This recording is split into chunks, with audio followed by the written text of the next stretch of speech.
Reggae Boyz prospect Mason Greenwood and the prodigal son Ravel Morrison find form, and the Jamaica Premier League was filled with goals and surprise results. Jamaica have a lifeline. How about this? Big up Gunnaz. I hear like don't know something that Gunnaz will say, but big up Gunnaz. If you are new here, help me get to my goal of 3,500 subscribers before the end of this week. Right, we love the support that you guys have been giving us, but remember, we want to get to this goal of 3,500 subscribers before the end of this week. So if you are new here, or if you are a returning viewer especially, and you have not yet hit that subscribe button, just go ahead right now and smash that subscribe button and slam the notification bell so that you can be notified whenever we do post videos. And do not forget to like the video. Every single video that we do here on Gunnaz should get to 100 likes. So just go ahead and give the video a like if you enjoy the content and you enjoy the work and appreciate the work that I am doing here. Now, in this episode, I will be speaking about Mason Greenwood and his form so far this season, Ravel Morrison, and I'll also be doing a review of the Jamaica Premier League weekend. Now, starting off with Ravel Morrison, as you guys all know, he is with Precision Football Club, who play in the second division of the United Arab Emirates, a club that was basically just promoted this season and sits now at the very top of the table. And Ravel Morrison has been very key to that. He had an instrumental role last week, scoring a banger from what I heard was 40 yards out. I scored the entire internet trying to find this goal for you guys, but I could not. And based off the comments, I heard that it was a banger. So that means that he now has 2 goals this season, with his first being an equalizer off the bench in earlier this season, and it was a header as well, which would the way how the header was scored, which would suggest to me that he's playing in a more advanced role instead of playing as a deeper line playmaker. And yeah, I think he's on fine form. I think he's found back his feet. He's now fit. And yeah, to play 2 games against the United States, I think that this guy should be called up. He deserves a call up to play those 2 games.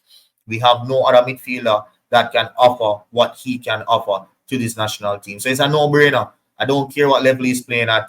He has the quality. He can do way better than what these midfielders are doing right now. And yeah, he just needs to be called. That's it. Now heading over into Mason Greenwood. Fire for that. Why that burn up still when I'm going to know, man. But yeah, heading over into the topic of Mason Greenwood. They said the boy can play, and I have to say he definitely can.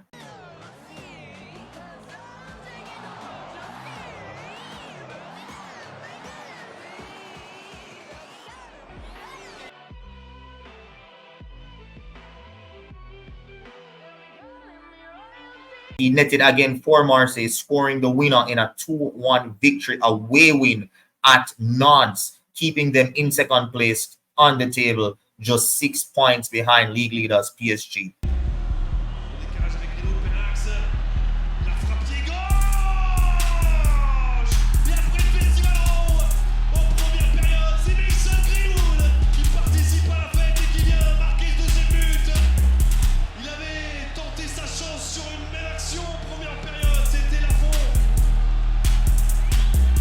Now, scoring a winner like that in a must-win game to keep pace on PSG away from home just shows the quality and nervelessness of the lad. And he is an addition I cannot wait to see in this national team setup. He now has 7 goals and 1 assist in just 10 appearances for Marseille this season. And he's placing firmly in the Golden Boot race.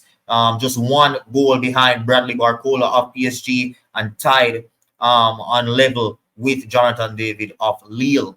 Now heading over into the Jamaica Premier League review show. Now Portmore United trashed Malines United by 4-0 at the Ferdinand Park. Arnett Gardens edged Humble Lions by 2-1 at the Effortville Community Centre. And Dunbeholding continued their fine form with a win, another victory, this time around over Chapelton Maroons, leaving coach Bigger Thompson upset with his experienced players for making mistakes leading to goals in a game where they quite dominated possession. Coach, it's the second game in a row speaking about the experience in the team. How disappointing is it that you cannot call on these senior players? Very, very disappointing.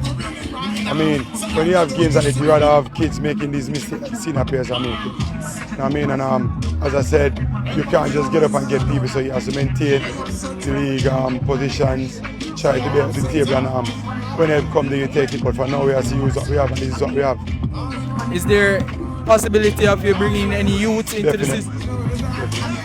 Now for the Sunday afternoon doubleheader, the first game between Harbourview and Racing Football Club, Racing United, I should say, was delayed due to the fact that the police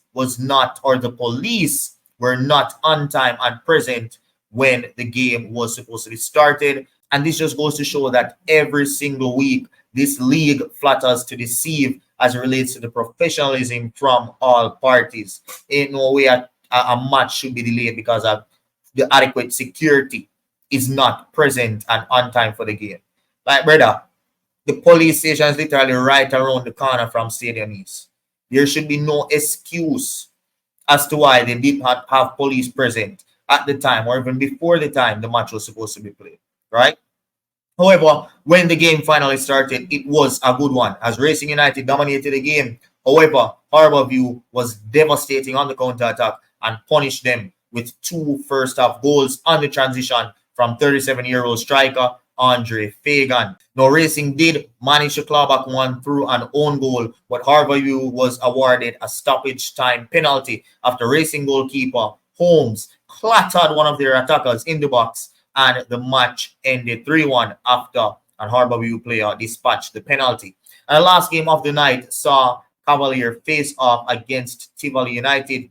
A highly tactical game, which was not as high scoring as the Racing game, but it was equally exciting as Tivoli had a game to be proud of, scoring first in the 41st minute through Anthony Nelson. But Cavaliers made a whole host of changes in the second half and turned the heat up, and they were rewarded with a late equalizer in the 78th minute from Shaquille Stein.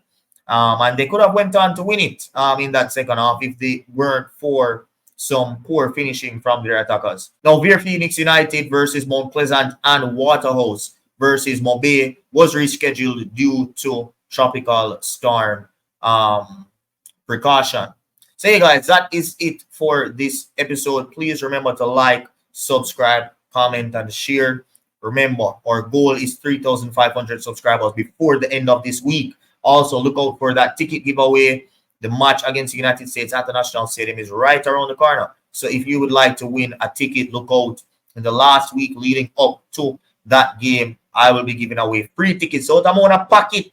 JFF now giving a ticket to give you guys. It will come out of my own pocket. And it's just my way of giving back to my supporters. I keep it at every international window for every home game. So stay tuned for that ticket giveaway. Remember to get this video to 100 likes. Smash that like button if you haven't done so as yet. And yeah, that's it for this video, guys. Thanks for watching, and I'll see you next time. Peace. Jamaica have a lifeline. How about this? Big up Gunnaz, I hear that. Don't know some of the Gunnaz, but big up Gunnaz.